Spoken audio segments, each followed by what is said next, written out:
Hello guys and welcome back to the channel. So now guys, it's getting deeper and it's getting darker within the APC space.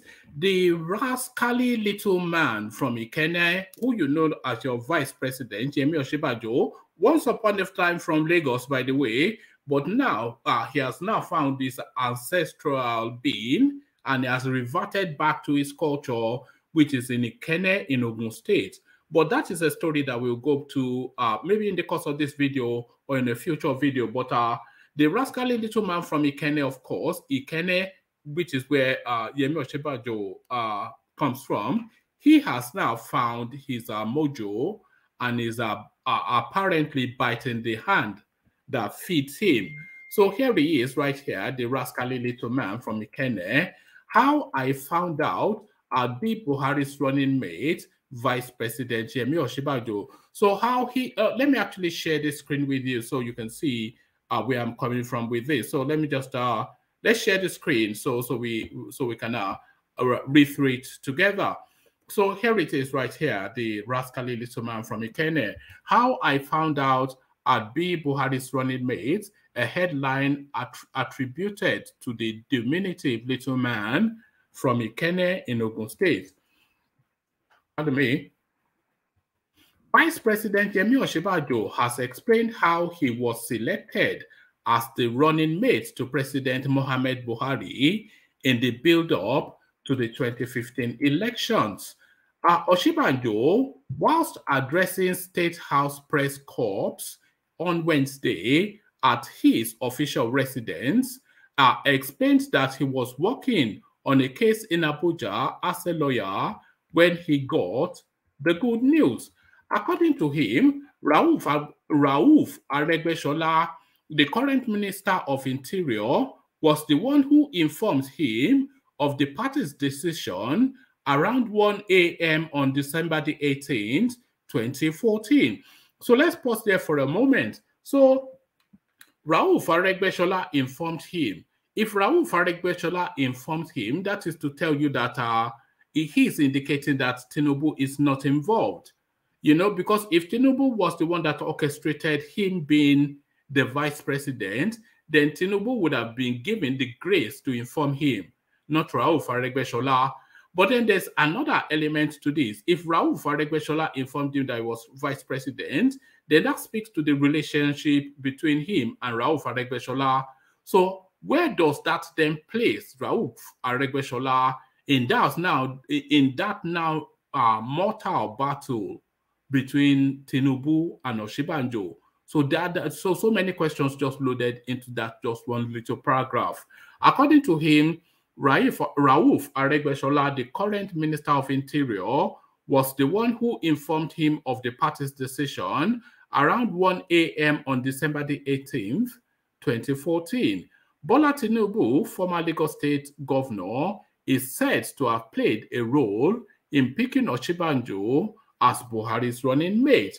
Correspondents quoted him as saying, "I was working on the case at Panel Apartments in Abuja on December the 18th, 2014, when at about 1 a.m. in the morning, I received a call from Rauf Aregbesola that they were coming to Lagos to pick me up. I said I was in Abuja." He said, "Good, because you have been nominated as the vice presidential candidate." And I said, "That's how you nominate people?" Osinbajo said Aregbesola, alongside Ibukunle Amosun, a former governor of Ogun State, took him to meet Buhari, who was the All Progressive Congress candidate at the time.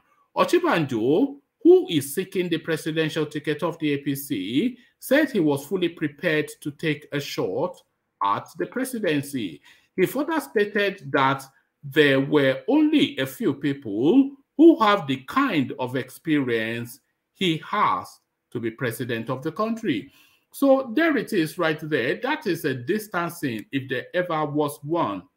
So let me remove that. I think we're done with that. So let me just so there it is right there. That is a distancing if there ever was one from the hand that fed you. So he made sure to make bold and make known that it was Rauf Adegbeshola that called him. But the writer just hinted that it was actually Tinubu that orchestrated it. So this guy now distancing himself. There's an additional article on that, actually, if I can find it. If I can't find it, then I'll end this video here. So let me just skim through to see if I can find it. Yes, this was when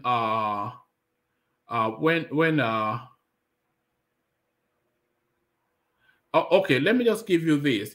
But there was an article that I wanted to bring you that ties in with this, where Osinbajo was saying essentially that he owes Tinubu no obligations. Let me actually see if I can find it on Google, because it ties in very much with this.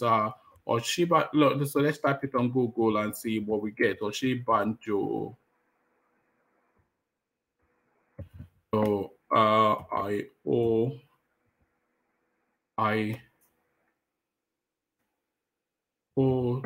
Tinubu no obligations. Okay. That's not exactly verbatim, but okay, yes. So this is close enough.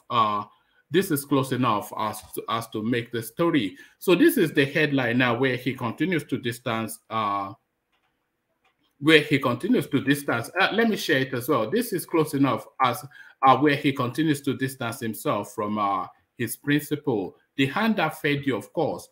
No permanent friends, no permanent foes in politics. The only thing permanent in politics, of course, interest. So there it is. You can see it on your screen. Presidency, I don't owe anybody allegiance. Osinbajo speaks on betraying Tinubu. So here is the little man from Ikene now just going in deep. He's going in deep.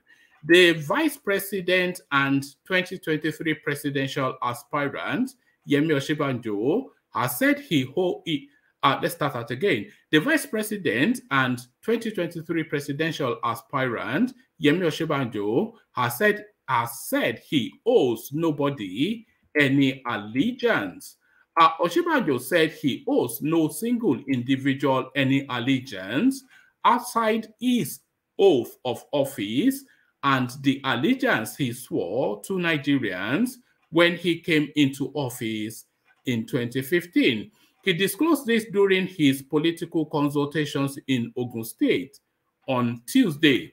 So let me pause there for a moment. He disclosed this when he disclosed this during his political consultations in Ogun State on Tuesday. And you may be aware, and if you're not, then be aware, that the Ogun State governor has withdrawn his support for the Tinubu candidacy and placed it with Osinbajo. So you will say that they are already running away from Tinubu, but you have to add the proviso that Osinbajo is from Ikene, which is Ogun State.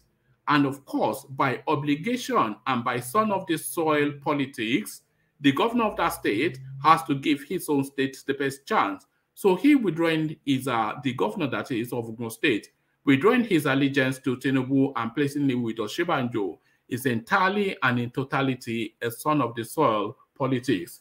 He disclosed this during his political consultations in Ogun State on Tuesday. Addressing his followers, Osinbajo said, after all I have learned, if called upon to serve the nation, should I say no? I have decided that I will run for office. I have sworn an oath to the Federal Republic of Nigeria. It is an oath to our people, our children, and the future of Nigeria. I owe nobody else any allegiance outside the oath. Osinbajo disclosed this amidst claims of betraying his alleged godfather and former principal, Bola Tinubu, by declaring for the presidency when the former Lagos State governor is also contesting for the same office. So there it is right there. No permanent friends, no permanent. So let me just, let me remove that from the screen. So there it is right there. No permanent friends, no permanent foes in politics. The only thing permanent in politics is interest. But is this treachery? Is the question. Is this biting the hand that feeds you? Is the question. Or is this fair game? That's also a question.